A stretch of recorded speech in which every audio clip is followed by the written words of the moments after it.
नमस्कार मित्रांनो, स्वागत आहे तुमचं आताच्या ब्रेकिंग न्यूजमध्ये. मित्रांनो, महाराष्ट्रामध्ये महिलांना सक्षम बनवण्यासाठी अनेक योजना राबवल्या जातात. महाराष्ट्र शासनाची मुख्यमंत्री माझी लाडकी बहीण योजना ही सध्या महिलांसाठी मोठी चर्चेमध्ये असणारी योजना आहे. लाखो महिलांना या योजनेमुळे फायदा झाला आहे. त्यातच आता मुलींच्या शिक्षणासाठी एक महत्त्वाचं पाऊल उचललं गेलं आहे. उल्हासनगरमधील विद्यार्थिनींसाठी एक आनंदाची बातमी समोर आली आहे. शिक्षणाला प्रोत्साहन देण्यासाठी महानगरपालिकेकडनं एक महत्त्वाची योजना सुरू करण्यात येते. या योजनेमुळे अनेक कुटुंबांना आर्थिक दिलासा मिळणार आहे. याने मुलींच्या शिक्षणातील अडथळे नक्कीच कमी होणार आहेत. उल्हासनगर महानगरपालिकेच्या नवनिर्वाचित महापौर अश्विनी कमलेश निकम यांनी लाडकी विद्यार्थिनी योजना जाहीर केली आहे.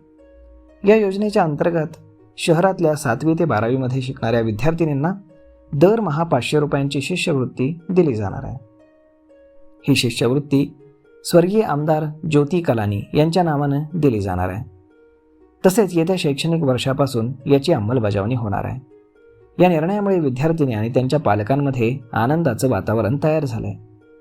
महानगरपालिका क्षेत्रातील सर्व विद्यार्थिनींना अशा प्रकारे नियमित आर्थिक मदत देणारी ही पहिलीच योजना असल्याचं सांगितलं जातं. त्यामुळे मुलींच्या शिक्षणामध्ये सातत्य राहण्यास आणि शाळा सोडण्याचं प्रमाण कमी व्हावं यासाठी ही योजना नक्कीच फायद्याची ठरेल, अशी अपेक्षा सर्व स्तरातनं व्यक्त केली जाते. महापौरांच्या या निर्णयाचं सर्व स्तरातनं स्वागत होत असून शिक्षण क्षेत्रामध्ये हा एक सकारात्मक आणि महत्त्वाचा टप्पा मानला जातोय. तर मग मित्रांनो, अशा पद्धतीनं लाडकी बहीण योजनेनंतर आता लाडकी विद्यार्थिनी योजना बाजारामध्ये आलेली आहे. तर मग यावरती आपलं मत काय हे तुम्ही आम्हाला कमेंट करून नक्कीच सांगा.